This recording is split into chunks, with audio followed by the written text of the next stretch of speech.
นี่สุดยอดมากเลยเนี่ยคือบ้านจานนี่เขาเรียกอะไรครับเนี่ยกองฟางนี่กองโอ้ลูกฟางโอเคครับผมกลับเลยครับท่านนี่สุดยอดนี่ปุ้ยนี่ขากลับนะครับพี่คอนสมชาย2007กำลังพาทัวร์นี่โอ้โหได้ชมบรรยากาศบ้านจานกุ้งโอ้สมชายก็แสดงกันอยู่แถวนี้นะครับนี่สุดยอดมากโอ้ยสวยงามโอ้มีควายด้วยนะครับกำลังมาที่หนองหินตั้งเนาะนี่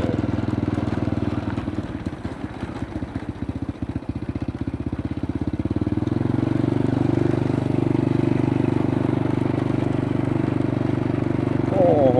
เป็นภาพบรรยากาศสุดยอดมากครับ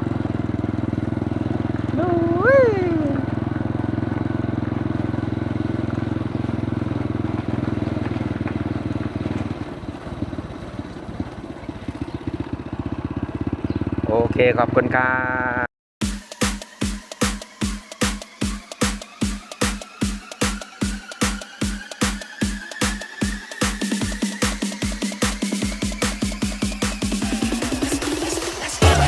จากหนองคายไปอุดรธานีจากหนองกี่ไปที่หัวลำโพงน้องเดินสายตามมาอายทุกชั่วโมงทั่วพันคงบ่เห็นอายแอวบาง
กำลังฟังรายการเสียงลำยามบ่ายโดยจังก็หนึ่งเต่าบ้านนา ทุ่งบ้านนาจินตลาดุกใหม่จินตลาเลยได้ พอได้เวลาจังปูก็มาคือเก่าขอฝากเสียงลำเสียงเว้าผสมสายลมไปหาแฟนขน้อยจังโก้หนึ่ง ผมบ้านทุ่ง คิดทอดเหลือแสนก็ฝากเสียงลำเสียงแคนไปหาแฟนเสียงลำยามบ่าย สวัสดีครั จาก บ หน้องคายไปอุดรธานีจากหน้องขี่ไปที่หัวลำโพงน้องเดินสายตามหาอายทุกชั่วโมงทั่วพัดพงบ่เห็นอาย เอวบา บ่เห็นอาย เอวบา ขอต้อนรับเข้าสู่รายการ เสียงลำยามบ่าย ขน้อยจองก็ดึง บ้านทุ่งครับ เบลบานจานค่ะ เสาบ้านนา ครับ โอ้ยอากาศสดใสค่ะขนาดนี้เพิ่งกลับจาก โรงเรีย เย้ น สุดยอดค่ะขนาดเป็นเด็กดีเป็นเยาวชนตัวอย่าง ครับ มวนซืนโฮแซวกับเสียงเพลงเสียงลำมวลคือเก่าคือหลัง ครับผม ตอนนี้ผลงานเพลงสมชาย007 ทะลุ1 ล้านวิว และกำลังจะทะลุ300,000 วิวอีกแล้ คว รับผม กราบขอบพระคุณและตอนนี้ ครับ ยังมีอีกอย่างหนึ่งนั่นก็คือ พระเอกใหม่ยังกับใหม่ยังเขาเคย เสน่ห์พ่อมา ตอนนี้นี่เบิ้งนี่เพิ่นไปรับเชิญฮอตตามา ครับผม เพิ่นไปรับเชิญนี่ให้พี่น้องได้เบิ่งเลยครับนี่รถประจำตัวเพิ่น เพราะว่าความโด่งดังของผลงานเพลงนี้ ครับ กราบขอบพระคุณหลายๆครับที่ให้ ครับ กำลังใจตอนนี้ได้ยินข่าวว่าเพื่อนๆโซเลกันอยู่ที่โรงเรียนอยังมากมายแม่นบ่ ครับ ต่างก็พูดกันว่าผลงานเพลงสมชาย 2007 ดังขนาด ครับ ขอบคุณ FC ทั่วโลกด้วย ครับ ขอบคุณครับที่ FC ให้กำลังใจและก็เมตตาและสงสารฝากกันกดไลค์กดแชร์กด Subscribe อย่างมากมายก่ายกองนะครับ ครับผม กับผลงานเพลงสม ชาย2007 ที่นี่คือ บ้านจานทุ่งอำเภอเกษตรวิสัยจังหวัด101 สดใสกักขนาดปุ่นเพิ่นกำลังไปทงหน้าปะไปเบิ่งต่าง ไรครับ ๆเพิ่นไปเห็นยังก่อน ไรควายครับ ลายควายเนาะแล้วก็เห็นในเห็นกกตาลมันนะกกตาลพู นี่ครับ นกกตาลอยู่ทงหน้าพุ่น อันนี้เกิดอยู่กลางทงเลยครับ ครับผม อ่า นี่คือเอามาอยู่นี่มองนี่เพิ่นทาย MV เพลงยังก่อนนี่ อันนี้เพลงเสน่ห์พ่อไม้ครับ เสน่ห์พ่อไม้เพิ่ ครั น บ พากันทายอยู่มองนี่บ่ ครับสมนาดตัวเองครับผม นางแล้วคนนั้นนางหานคนนี้นางนี่เอ้ยนี่ครับคือตอใหม่ที่อยู่กลางทงหน้านะครับเนาะ ครับ พี่น้องฟองไป FC ก็คงจะเห็นว่าจบจากเรียนหนังสือก็มาจัดรายการกัน ครับผม ที่นี่คือบ้าน จานทุ่ง อำเภอ เกษตรวิสัย จังหวัด 101 ล่องสี่มองไงสาวเสียงเพี้ยนเพิ่นไปตักหนามเพิ่นไปตักกี่ไส คุณครับผม อ๋อเพิ่นไปทางนั้นเนาะ ครับ แล้วก็ล่องสี่เบิ่งลงสีเก่าเบิ่ง คุณครับหมองไทย MV สมชายครับผม โอ้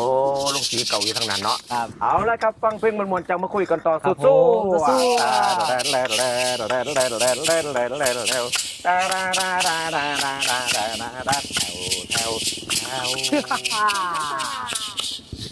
มาจะใส่นอกครับ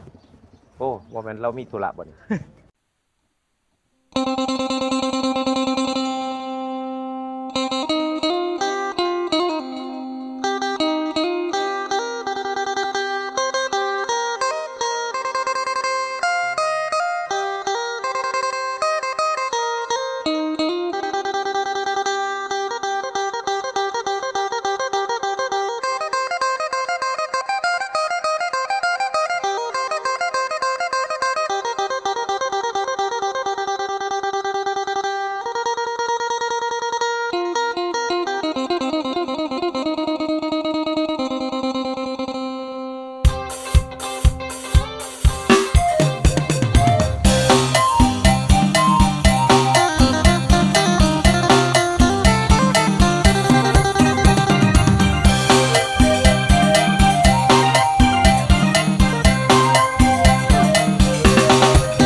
สูงเสียดฟ้าเงยแต่หน้าจ้องส่องมองดาวคนจนขาดสนอย่างเฮาเงินเกี่ยงเป๋าเพิ่นบ่เห็นค่าโยนว่าสายแน่นจุงแขนมาห่วงสายขาลูกเคยบ่มีมองเอาที่แม่เฒ่าเที่ยวเสื่องตาใส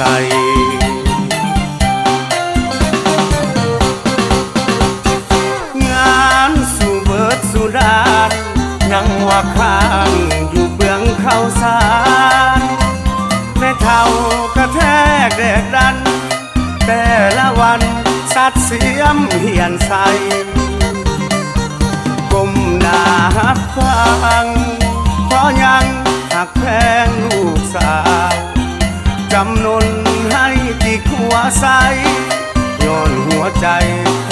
งลูกสาวเพิ่นแม่เฒ่าเมินบ่เป็นอย่างอายยังทนได้ขอเพียงแต่น้องอย่าให้อายเป็นส่วนเกินแม้ว่าบ่ดีแต่อายนี้ยอมห่วมทางเดิน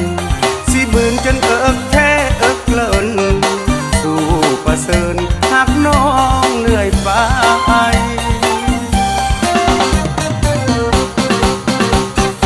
ยอมให้แม่เฒ่าปล่อยย้อนตามต้อยน้อยวาสนาลูกเคยคนนอกสายตาสิสู้ให้แม่ยอมหับจนได้แพงน้องปานตาบ่ยอมป้าไปเอาเมียใหม่ทุกคืนนอนกอดลูกสาวบอกกับตัวเองบ่ได้นอนกอดแม่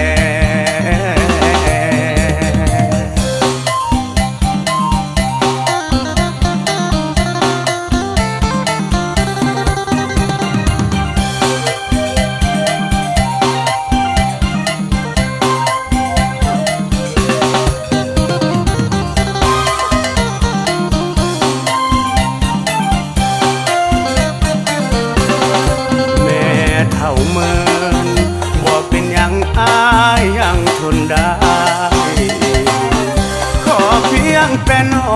งอย่าให้อายเป็นส่วนเกินแม้ว่าบ่ดีแต่อายนี้ยอมห่วมทางเดินสิบืนจนเอิกแท้เอิกเลินสู่ประเสริญหักน้องเหนื่อยไป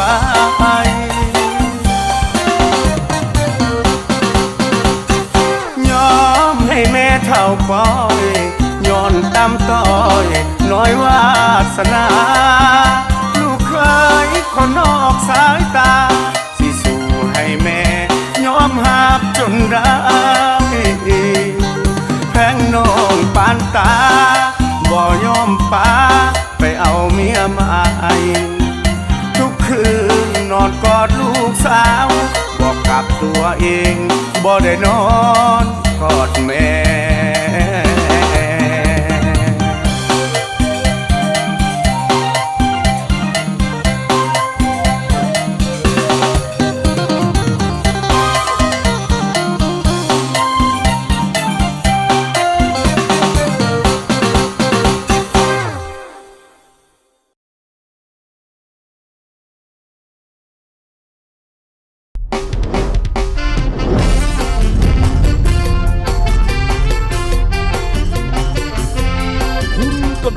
กำลังฟังรายการเสียงลำยาบานโดยจังก็หนึ่งเต่าบ้านนาทุ่งบ้านนาจินตลาดุใหม่ทุ่งจินตลาเลยได้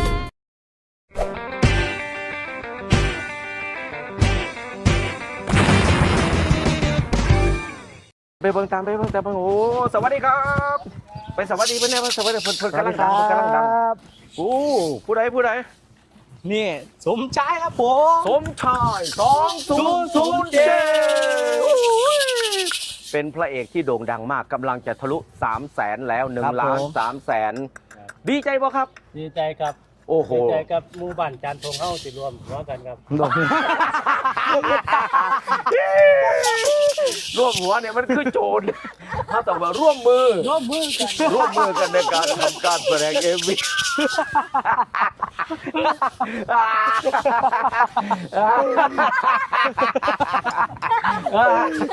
โอ้ยพี่สมใจจะได้จะมาลงพี่สมใจมากกับเป็นมวลซืนโฮแซลกันเลยนะครับเป็นพระเอกคนเด่นคนดัง ครับ ถึงจะเป็นคนดังขนาดไหน ครับ รองเท้าก็ยังอันเดิม ไปเอาบุญก็อันนี้ ครับยังง่วนยังควายกันนี่ครับ โอ้บนเริ่มโต ก็เริ่มกันครับ แล้ว ไป หลังจาก ทำหน้าอะ แล้ว เนี่ย หลังจากโด่งดังแล้วเนี่ยฟันเราจะใส่ใหม่ไหม ใช่ครับ โอ้ต่อกันรออยู่โอ้ยขาดขนาด ขอบคุณมากๆครับ นี่คือรายการเสียงลำ ยามบ่าย มวนซืนโฮเซลครับมวนซืนโฮเซลกันแบบบ้านๆเนาะครับเนาะ ครับผม แบบพี่น้องพองไปให้กำลังใจกันอย่างอบอุ่น ครับ ผลงานจินตราภูลาภทุกชุด ครับผม จินตราชาแนลออฟฟิเชียลแฟนเพลงชื่นชอบกัน ครับ รายการนี้โดยขน่อยจองก็หนึ่ง ผมชาย2007ครับบ้านบ้านทุ่งครับ เบลบานจานค่ะ และเต่าบ้านนาเพื่อนคู่ใจมิตรรักนักเพลง และนี่คือรถประจำตำแหน่งของ สมชาย 2007ฟังเพลงมวนๆจะมาคุยกันต่อสู้ๆ ครับผม ตาแลแลแลแลแลแลแลแลแลแลตาดาดาดาดาดาดาดาดาดาเท่าเท่าเท่า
ละสา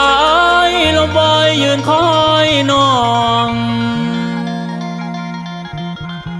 ตั้งแต่เช้าจนสายยืนรอน้องอยู่ริมเขื่อน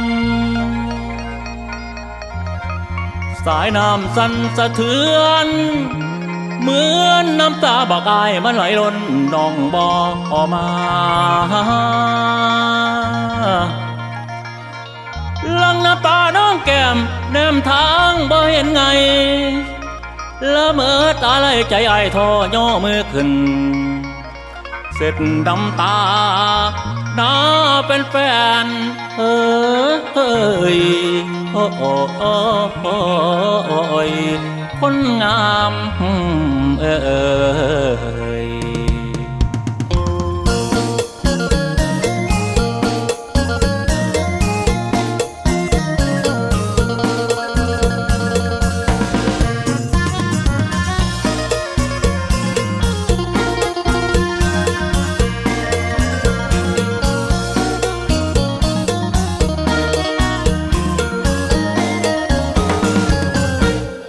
เพื่อนลำเปล่า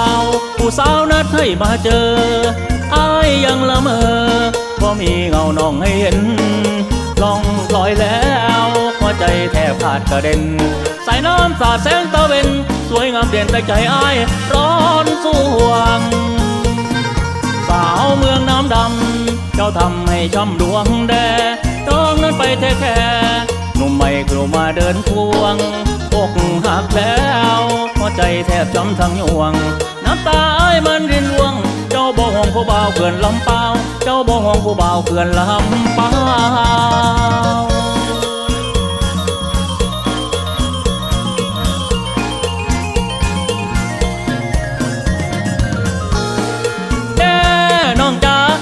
เป่าผิดหวังเอาหายกระดองใครไม่สูงกันหวังห่วงฟังความไม่บอกก็เลยเศร้าบ่เจอเปิดเธอเลยอยู่เกินคนเดียวสายตาเหลียวหานางอยู่ใส่นอนองขาดของแนวใดขาดของแนวใดหรือเครื่องใจน้องบ่เฉลยสาวเหนือหรือสาวเมืองเลยไอ้บ่เคยใส่ตาซ่อนแลนนักเดียวนั้นก็คือเจ้าไอ้ดังเหงาเฝ้ารอเพียงคุณแต่เช้าจนบ่ายเสียสูญหรือว่าบุญของเฮาบ่มีหรือว่าบุญของเฮาบ่มี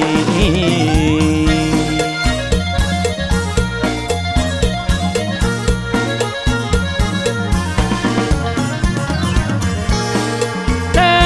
น้องจ๋าเหลือให้ที่ฟังดีบางห่วงฟังความไม่บอกก็เลยเศร้าว่าจนหักเริ่มต้นความเก่าความหลังอายก็ยังโทรหาละบ่มีวันเว้นทางเจ้าเส้นบันไดจนเก่าทุกคำแรงหอดต่อไอโทรเข้ามันหาใจอ่อนล้าเนื้ออุ่นไปใส่ใจอ่อนล้าเนื้ออุ่นไปใส่น้ำกระชายเลยลิ้นอยู่ลำเปล่าน้องอยู่ลำเปล่าน้องขาดของแนวใดขาดของแนวใดหรือเครื่องใจน้องบ่เฉลยสาวเหนือหรือสาวเมืองเลยไอ้บ่เคยใส่ตาซ่อนแลนนักเดียวนั้นก็คือเจ้าไอ้ดังเหงาเฝ้ารอเพียงคุณแต่เช้าจนบ่ายเสียสูญหรือว่าบุญของเฮาบ่มีหรือว่าบุญของเฮาบ่มี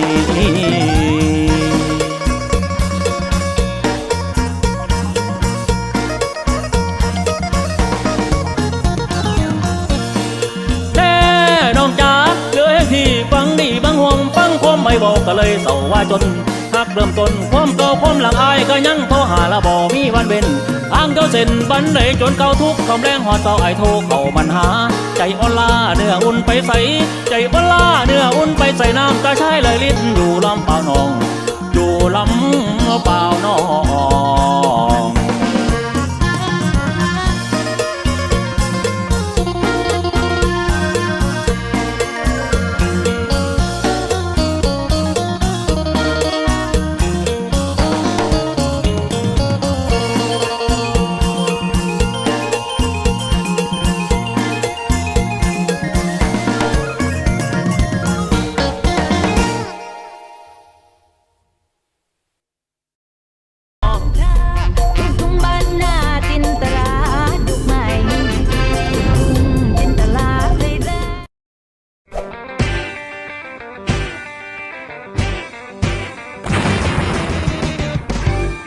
ไปเบิ่งกกบักตาลเนี่ยพี่น้องก็อยากเห็นอีก ครับผม รายการของเราจะพาไปชมกกบักตาล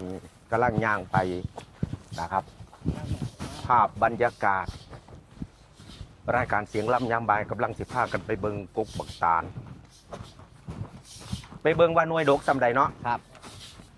บรรยากาศของความสนุกสนานครับนี่คือรายการ เสียงลำยามบ่า พาย ทัวร์บ้านจานชุ่งแล้วพาไปชมกกบักตาล ครับ อยู่หนองตังครับบ้านจานทุ่งของเราอ้าวทุกคนหันหน้ามาครับ เดี๋ยวจะให้ FC ได้เห็นว่ากกบักตาลนี่มันงามสำใด ครับ และอยู่ไกลๆโน่นซูมให้ดู นั่นคือกระท่อมที่ถ่ายรายการ เรื่องนี้ก็ ถ่ายยังก็คือ MV ป่ะครับ เอ็มวีของ MV อย่างโควิดครับ โควิดมาน้ำตาไหล ครับผม โควิดน้ำตาล โควิดมาน้ำตาไหลเราถ่ายกันอยู่ที่นี่กับ ครับ น้องยังก็น้องภูมิ ครับผม สาวเจนพินกับน้องภูมิเอ้ยเห็นควายวิ่งด้วย เฮ้ยนี่ภาพบรรยากาศหายากมาก โอ้โหโอ้ควายกำลังสิเขาคอก ครับ กำลังแลนปูนนะครับ FC คงจะเห็นนะครับ นี่คือภาพบรรยากาศของรายการเสียงลำ ยามบ่าย ฟังนั่นเป็นประชารัฐ ครับผม ตอนนี้ลมโกรกไปโกรกมาเป็นบรรยากาศที่ดีมากนะครับ ครับ FC ที่อยู่ต่างประเทศ หรือว่าอยู่ที่ไหนก็แล้วแต่ถ้าเป็นคนบ้านจานทุ่ง เป็นคนร้อยเอ็ดก็คงจะคิดถึงบ้านมากทีเดียว ครั ราย บ การเสียงลำยำบายกับผ้ามาเบิงมาชมได้เห็นกันจัดๆกราบขอบพระคุณครับรายการเสียงลำยำบาย ครับ เมื่อ คุยกับพี่กับน้องกันอย่างครบถ้วนแล้ว ขอเบิ่งบักตาลอีกครั้งหนึ่งก่อนว่ามันคือหน่วยไงจะบักตาลใสคือบ่เห็น กำลังสิสุกครับ ใส่ นี่กำลังสุกงวด โอ้ ดำ ยแมนอีดีตัวนี้ ๆกำลังสิสุกงวดดำ อืมสุดยอดขนาด ครับผม นี่คือบักตาลนะครับเนาะเอาละครับ บรรยากาศของเราเดินทางไปชมสุดท้ายสีอำลาพาจากขอบคุณจักจัน น้องแดนน้องแตงน้องมน ขอบคุณจักจัน ๆปันตะแบนนนแตนน้องมนต์ เดี๋ยวเฮ้ยอันตรายเห็นหมดนั่น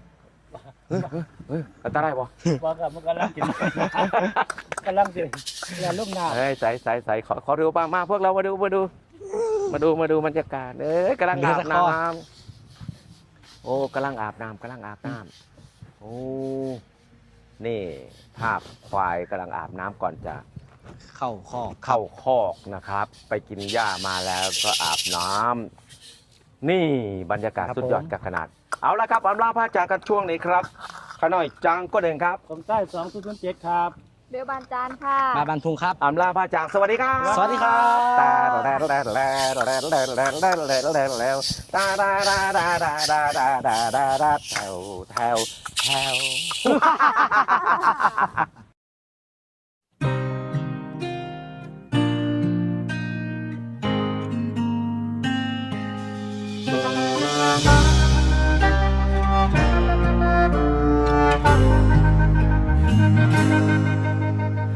กว่าสิหักคนหนึ่ง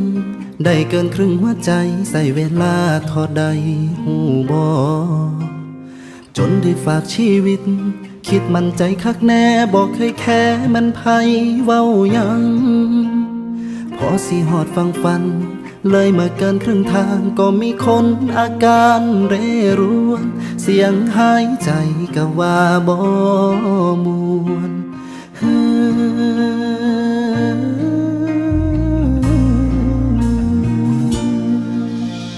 เหมือนพระตกสวรรค์เริ่มผุพังทุกวันคำว่าฮักที่เหลือข้างเดียวตกเป็นตัวสำรองเพราะมีคนสำคัญอยู่ในใจแทนที่กันแล้ว ตั้งใจออกจากแถวทางความฮักของเฮาเพื่อให้เขาเข้ามาดูแลคำว่าแค่เลยหาบ่พอความเจ็บมันบ่มีเสียงก็เลยเห็นเพียงน้ำตาเพื่อแสดงให้น้องหูว่าให้รู้ต้นใจกันจากหน่อยให้สมที่ตั้งใจมาหักพ่อแม่ก็หวังนำบ่คอยโอ้ใจคือเหตุกันได้น้อลากว่าสิหักคนหนึ่งได้เกินครึ่งหัวใจใส่เวลาทอดใดหูบอจนได้ฝากชีวิต คิดมั่นใจคักแน่บอกเคยแค่มันไผเว้ายังพอสิหอดฟังเลยมาเกินครึ่งทางก็มีคนอาการเร่ร่วน เสียงหายใจก็ว่าบ่มูล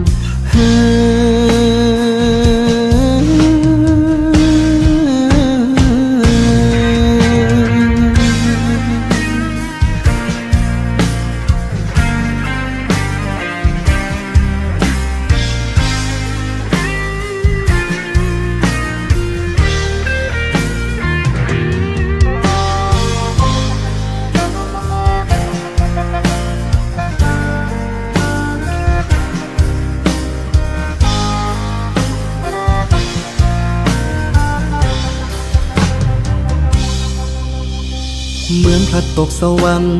เริ่มผุพังทุกวันคำว่าฮักที่เหลือข้างเดียว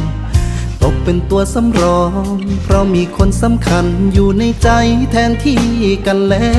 วตั้งใจออกจากแถวทางความฮักของเฮาเพื่อให้เขาเข้ามาดูแลคำว่าแค่เลยหาบ่พอความ เจ็บมันบ่มีเสียงก็เลยเห็นเพียงน้ำตา เพื่อแสดงให้น้องหูว่า ให้รู้ต้นใจกันจากหน่อย ให้สมที่ตั้งใจมาหักพ่อแม่ก็หวังนำบอกคอย โอ้ยใจคือเฮ็ดกันได้โนลา ความเจ็บมันบ่มี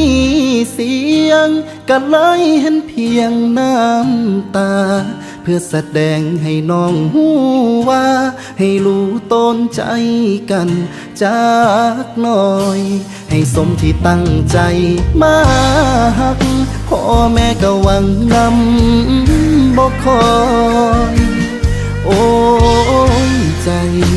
คือเฮ็ดกันได้โนลา โอ้ยใจ